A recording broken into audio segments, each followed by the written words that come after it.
बिस्मिल्लाहिर्रहमानिर्रहीम। अक्सर आपने स्टूडेंट्स को देखा होगा कि किताब सामने पड़ी है और पढ़ते चले जा रहे हैं, पढ़ते चले जा रहे हैं, खूब सारा सारा दिन पढ़ते रहते हैं। और जब रात होती है, रात को उन्हें पूछा जाए कि यार आपने 12 घंटे में क्या पढ़ा, तो उनको कुछ समझ नहीं आ रही होती क्या पढ़ा। अगर उन्होंने रटा कुछ चीज़ों का लगा भी लिया तो उनको इस हवाले से आइडिया बिल्कुल नहीं होता कि क्वेश्चन क्या था, उसका आंसर क्या था, मैंने रटा किस चीज़ को लगाया। मतलब कि वो एक्टिव लर्निंग नहीं कर रहे होते। आज की वीडियो में आपके साथ इसी हवाले से टेक्निक शेयर करना चाहता हूं। अगर आप इस टेक्निक को पॉजिटिवली यूज़ करते हैं तो यकीन जानिएगा कि आप इस एक्टिव लर्निंग टेक्निक की मदद से अच्छे तरीके से पढ़ाई करने में कामयाब हो पाएंगे। और जो आप पढ़ेंगे, जो आप लर्न करेंगे, जो आप सीखेंगे, वो आपको एग्जाम्स तक, पेपर तक या टेस्ट तक या जिस भी मकसद के लिए आप स्टडी कर रहे हो तब तक आपको याद रहेगा। आप मतलब पूरे एक्टिव होकर अपनी स्टडी को करोगे। अब करना क्या है, अमूमन देखा गया है कि जब स्टूडेंट के सामने किताब पड़ी है, अब वो किताब को पढ़ते चले जा रहे हैं, पढ़ते चले जा रहे हैं, पढ़ते चले जा रहे हैं। बाज़ चीज़ों की समझ आ रही है, बाज़ चीज़ों की समझ बिल्कुल नहीं आ रही, मतलब खुद अटैच नहीं। और पढ़ने के दौरान ही बाजू का दिमाग में मुख्तलिफ़ किस्म के ख़यालात भी चलते जा रहे हैं कि यार मैं काश वो कर लेता, काश उसे मैसेज कर लेता, काश ये काम, मतलब मुख्तलिफ़ किस्म के माइंड में एक्टिविटीज़ चल रही होती हैं। अब इस प्रॉब्लम से निकला किस तरह जा सकता है? एक तो डिस्ट्रैक्शन होती है बैरूनी, जो मोबाइल पे आपके अलार्म चल गया, कोई मिस कॉल आ गई, कोई मैसेज आ गया, कोई नोटिफिकेशन आ गया, किसी घर वाले ने आवाज़ दे दी, किसी ने कुछ कह दिया। और एक डिस्ट्रैक्शन है अंदरूनी, जो आपके अंदर माइंड आपको डिस्ट्रैक्ट कर रहा है। आप स्टडी कर रहे हो, दरमियान में कोई ख्याल आ गया, वो अंदरूनी डिस्ट्रैक्शन में इन्वॉल्व होगी। इस तरह से आप किसी भी चीज़ के बारे में सोचने लग गए और अपनी पढ़ाई आप पढ़ते जा रहे हो, लेकिन आपके माइंड में वो पढ़ाई नहीं चल रही, आंखों के सामने चल रही है, लेकिन माइंड कहीं और ही घूम रहा है।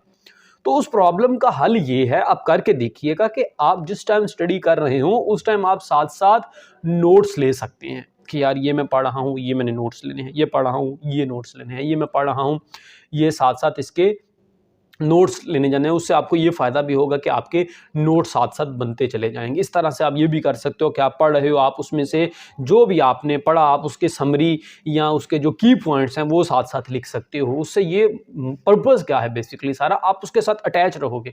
आपको पता होगा कि यार मैंने एक पेज पढ़ा, उसमें से ये मैंने 10 पॉइंट की पॉइंट मैंने इसमें निकाले या 5 पॉइंट्स निकाले, ये मैंने इसमें आज का जो लेसन पढ़ा है इसमें से ये सीखे।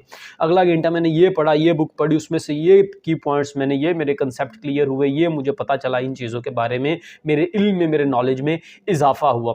इससे सबसे बड़ा बेनिफिट आपको ये होगा कि आपके माइंड में और एक्स्ट्रा किस्म के कोई ख्यालात नहीं आएंगे, क्योंकि जब आप पढ़ रहे होगे तो आप पूरे फोकस के साथ पूरी एक्टिव लर्निंग कर रहे होगे कि आपको पता होगा कि यार मैंने इसमें से कुछ निकालना है, कुछ नोट्स निकालने हैं, कुछ की पॉइंट्स निकालने हैं, कुछ लर्निंग निकालनी है, कुछ समरी एंड पे लिखनी है। तो उससे आप अच्छे तरीके से अपने लेसन के साथ, अपनी किताब के साथ, जो भी आप पढ़ रहे हो उसके साथ इंगेज रहने में कामयाब हो पाओगे।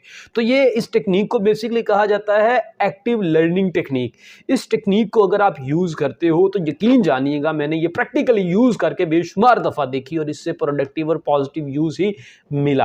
आप भी इसे यूज़ करो। अगर आप स्टूडेंट हो तो आप इस टेक्निक की मदद से जब पढ़ोगे तो आपको अपना पढ़ा हुआ, सीखा हुआ, याद किया हुआ कभी भी नहीं भूलेगा और लॉन्ग टाइम तक आपकी मेमोरी का हिस्सा रहेगा। और कल को जब एग्जाम्स के नज़दीक आप अपने वही की नोट्स को निकालोगे, पढ़ लोगे, आपको पता चल जाएगा कि यार ये चैप्टर किस चीज़ के रिलेटेड था, ये किस चीज़ के बारे में था, सारी चीज़ें आपको उसके बारे में समझ आ जाएंगी। तो ये एक छोटी सी वीडियो थी। अगर आप एक स्टूडेंट हो तो एजुकेशन के रिलेटेड इस तरह की मज़ीद वीडियोस देखने के लिए आपको इस चैनल को सब्सक्राइब कर लेना चाहिए, ताकि एजुकेशन के रिलेटेड कोई भी नई वीडियो आए आप तक सबसे पहले पहुंच पाए। और इसी तरह से एक मज़ीद चीज़ ये है कि अक्सर स्टूडेंट्स के माइंड में क्वेश्चंस होते हैं, अब वो मुझे तो उनके बारे में नहीं बाज़ औक़ात पता होता, तो आप कमेंट सेक्शन में अपने क्वेश्चन को कर सकते हैं। जहाँ तक पॉसिबल हो सका मैं आपको कमेंट्स रीड करूंगा और उसके रिलेटेड वीडियोस की सूरत में आपको कोशिश करूंगा कि पॉसिबल हो तो आंसर आपको, अगर मेरे इल्म में हो तो वो आंसर आप तक लाजमी पहुंचाया जाए। अल्लाह पाक आपका हामी व नासिर। अल्लाह हाफिज़।